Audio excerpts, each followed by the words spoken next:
Okay, welcome back. We are finishing up today with the section on the Beaux-Arts, and we're going to move next into early modern architecture.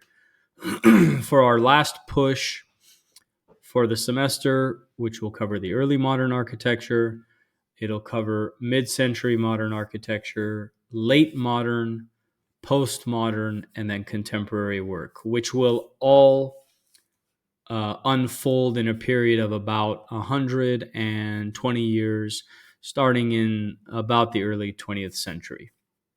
So, as we learned, the tradition of the Beaux-Arts, the French école, we saw several really, really good examples. If you haven't already seen the prior lecture on the Beaux-Arts, please go back and watch that lecture.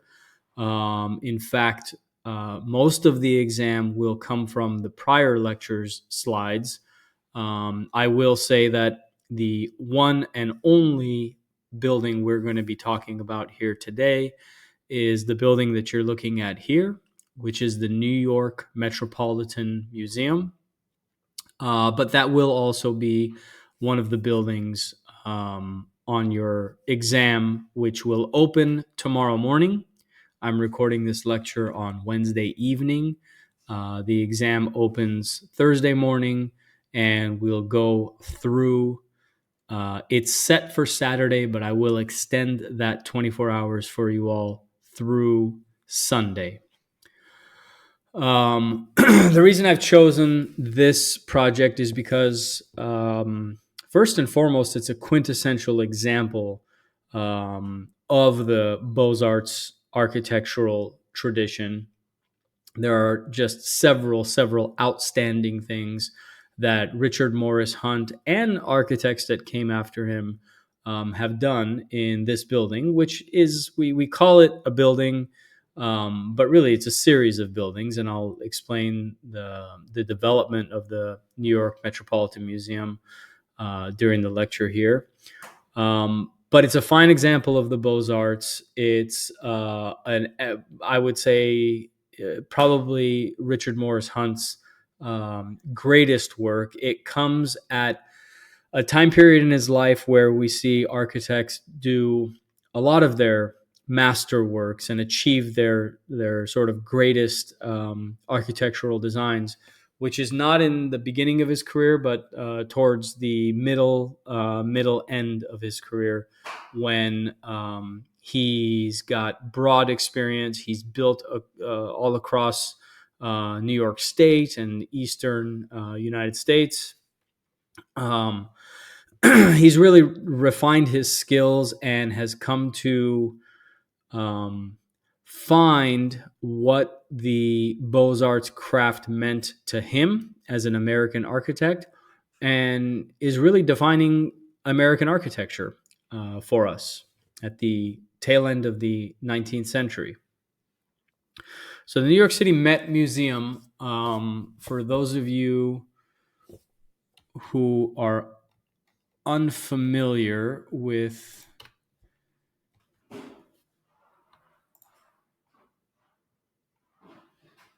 the city of New York, is located. So this is a portion of really about half of Central Park, which is the large green. Just if you open a Google Maps, you'll see. In fact, maybe I'll just do that now.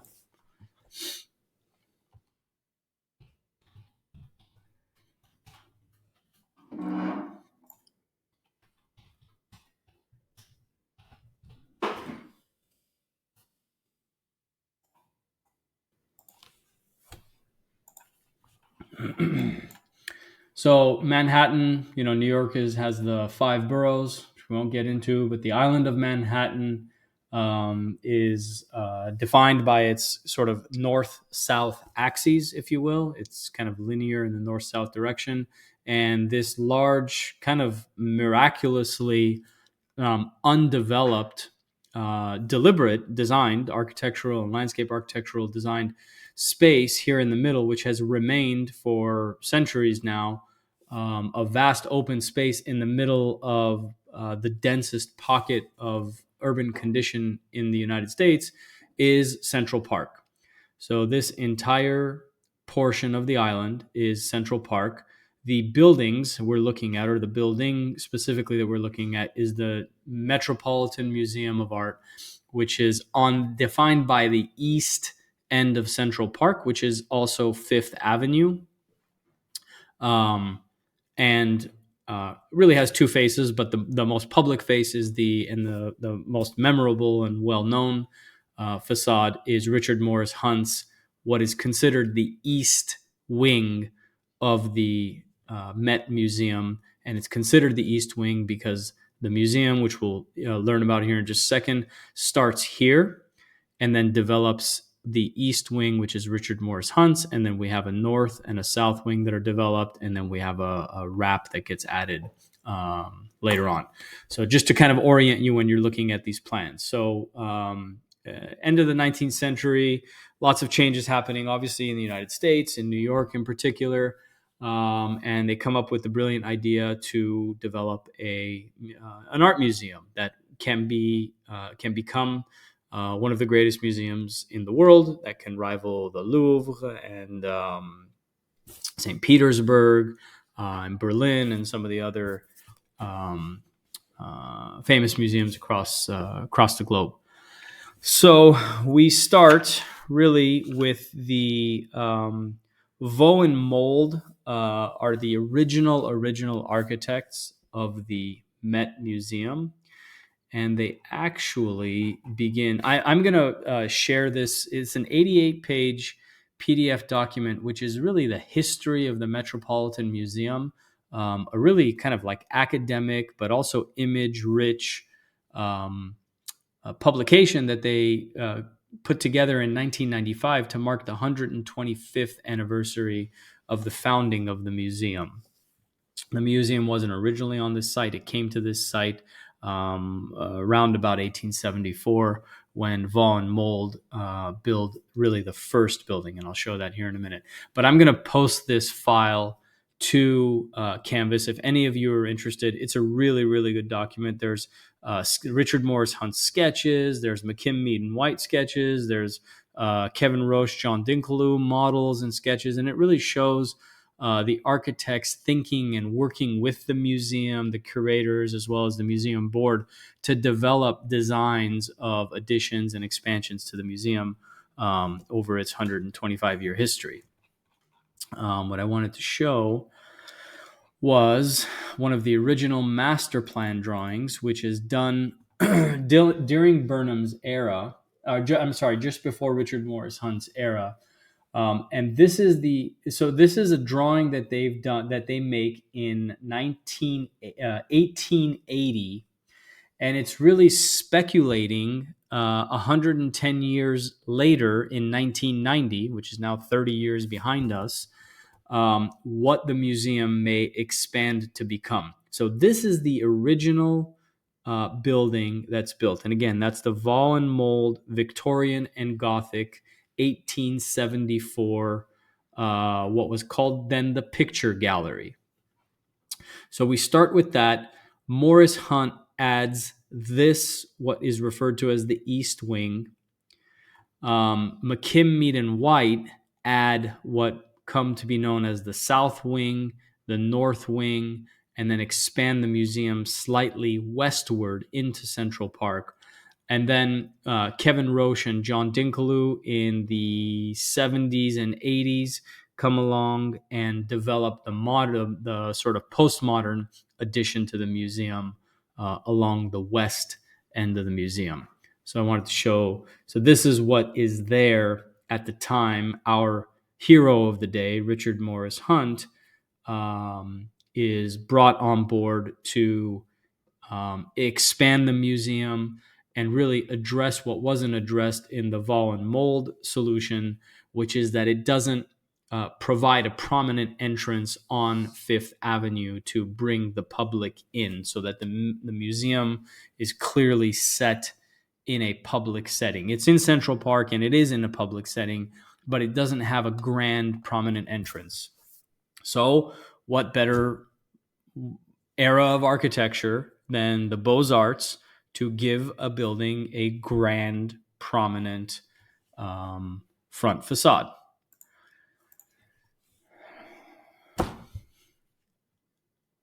As seen here by Richard Morris Hunt. Okay, some of the character-defining features of Morris Hunt's architecture.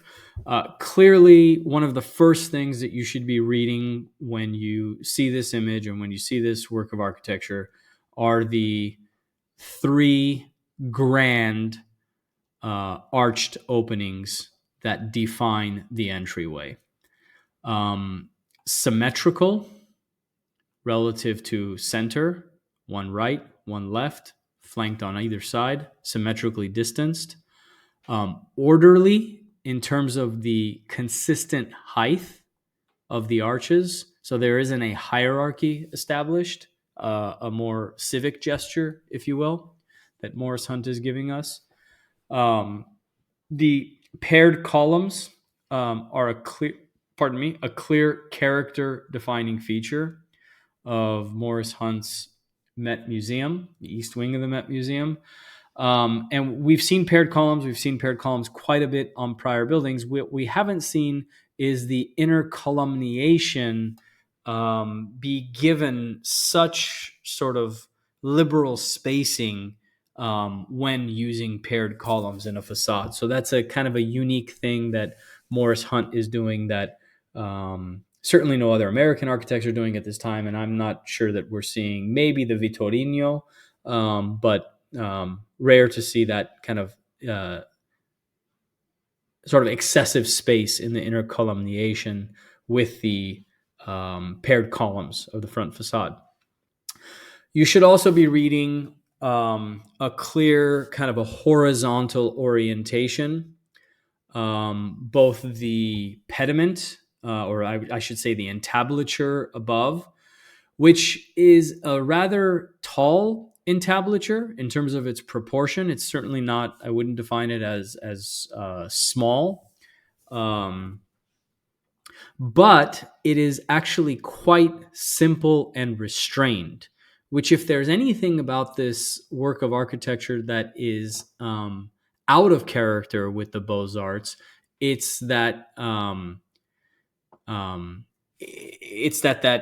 entablature up top is actually even more simple than would have been common for the tradition. This is an early elevation drawing, so it's actually not what gets built. What does get built is something a little bit more elaborate for sure. But character-defining features of the sort of original ideas, which for the most part stick and become the scheme for Morris Hunt's final solution that the museum board accepts. The final kind of character-defining feature I'll point out on this slide that's clearly evident is the stepped back flanked wings on the side, which are giving the wide front portion a prominence, a hierarchy. It's the two flanked wings are framing the beautifully symmetrical and ordered front facade. But they're also continuing the horizontality that the building is expressed with. The pediment is, I'm sorry, second time I'm making that reference. The entablature is lowered relative to the primary one in the center mass, but it's still acting in the same way to kind of emphasize the horizontal quality of the building. And what is a Beaux-Arts building without a grand entrance that is raised up off the ground plane to connote sort of a civic quality? So what is a Beaux-Arts building if it doesn't have that? Obviously, we have to have that element, and Morris Hunt gives us that element. Okay, so when Morris Hunt comes along to design this East Addition, again, Fifth Avenue, Central Park. When he comes along to do this, this is already here. The building is already here. So clearly, we know it's an extension that has to be done. It might be common for an architect to begin developing a solution for how to expand onto this building by figuring out ways to actually literally expand, take one or two of these walls and actually, develop concepts and ideas on how we might actually take the exterior wall, create more openings within it, and do an extension on the building. Morris Hunt does something I think very innovative here with the Met Museum. What he does is he connects it with an arcade or with axial galleries on either side, and actually creates a separation between the Vol existing museum, the Victorian Gothic Museum, the picture gallery as it was known, and his building. And then also even proposes that in the future, the extension of the museum would actually create these sort of arm wraps around the museum with only the um, master plan edition at this time in what would come in the future edition would only touch the existing building at these four locations and actually would create open space, open courtyards in the four corners. So what Morris Hunt is showing us here is actually something that he was exposed to. If you remember from the prior lecture, as we know, Morris Hunt is trained in the Beaux-Arts. He's trained at the École, and he studied under and worked under the architect of the Louvre Museum, the original Louvre Museum. I think I have his name. Loufel, as I mentioned in the prior lecture. So he trains under Martin Loufel. The Louvre has a very similar kind of an open front courtyard. It's not enclosed on all four sides. It's enclosed on three of the four sides. But, we're seeing kind of some of his mentees' work come forward with his solution here at the Louvre. I should also mention, I have here in my notes that at the time Morris Hunt is given this commission, he's already considered the dean of American architects. So he's the sort of elder statesman. There's a cast of up and coming young architects, some of whom we studied in the prior lecture. We talked about the World's Columbian Exposition, the White City. So you can, again, refer back to the prior lecture for some of the other names that are coming up at this time. But Richard Morris Hunt is the kind of elder statesman of the group and is widely considered the dean of American architects already at this time. Okay, so there's the master plan. Another characteristic of the Beaux-Arts is that the interior relates in character and style to the exterior. So it's not a completely differentiated quality when you move from the outside to the inside of a building. And it's hard for even somebody had you not even taken this class or the prior architectural class or any architectural classes whatsoever, it would be hard to deny the classical qualities that are evident here in the interior of Morris Hunt's Great Hall, and clearly the relationship to the outside, to the exterior facade, is consistent from interior to exterior. One of the things that's most written about in Morris Hunt's solution of the Great Hall, in terms of the architectural character, is that the dome rests very, very clearly on these four interior, what I would call pilastered columns, or four interior columns, if you want to refer to them simply. But the building is pulling no punches. I mean, we have a archway connecting these two columns, archway spanning between those two. Same here. The pendentives are very, very classically proportioned and kind of cleanly detailed. The stone is the stone. We see what it's doing. He shows us the work that it's doing. The cornices, the egg and dart motif, kind of clean classical quality. And if for whatever reason we didn't quite get it, he's given us the Greek order, the what look like Ionic columns, and the pediments here to drive home the reference and the point. There's a view of the same Great Hall. This is actually looking now towards Central. So we've moved into the museum and we're looking towards the west at Central Park.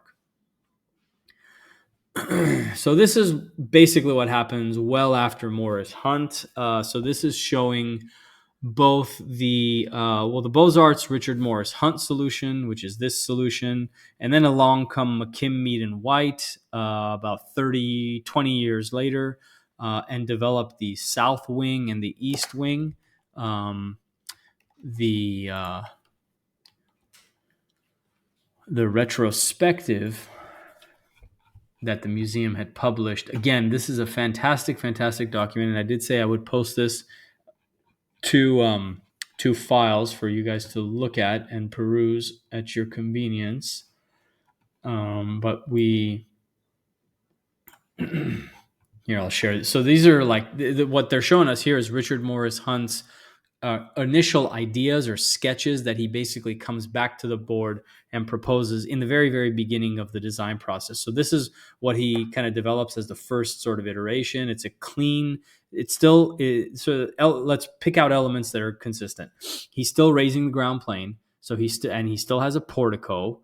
It's a portico flanked, a 4-column portico, if you will, a clear classical reference with the pendentive, and the dome features quite prominently, even though it's set back. It's hard to kind of deny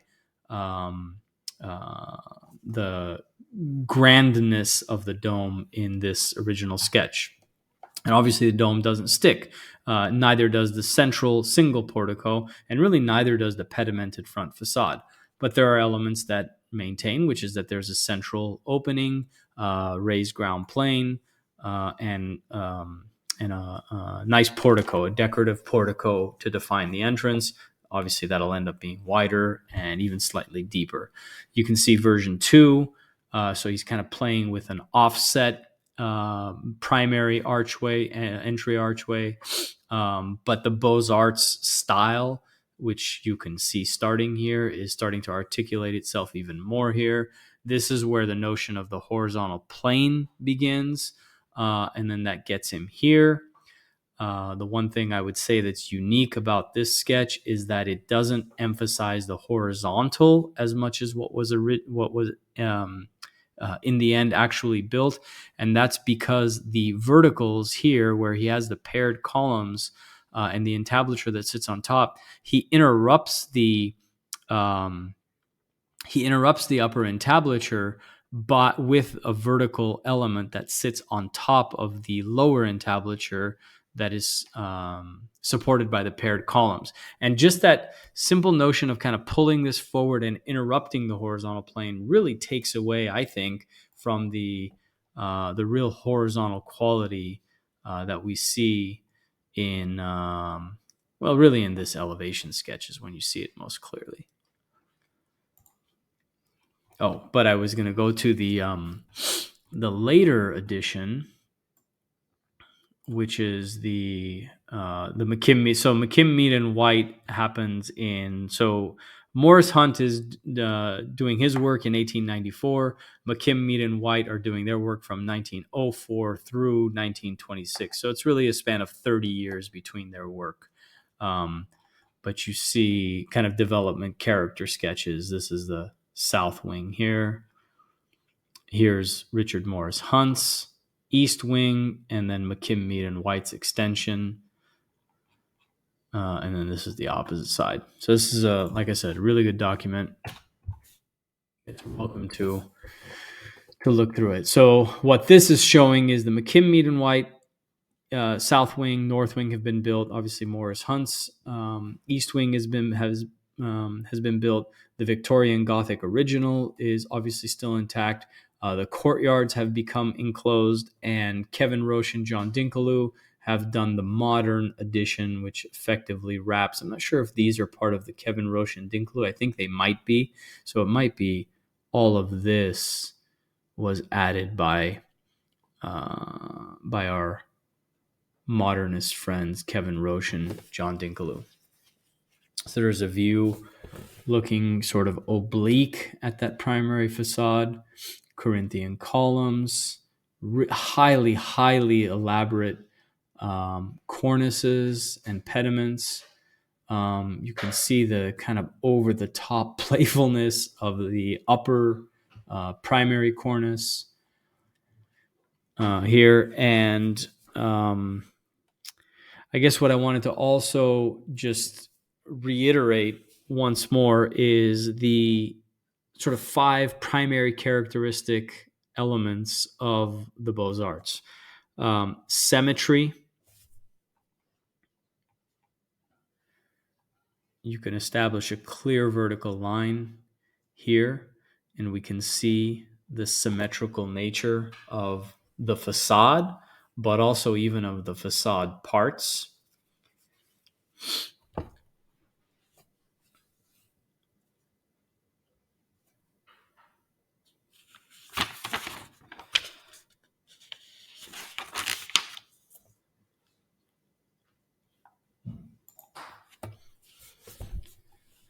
So the symmetry is very clear.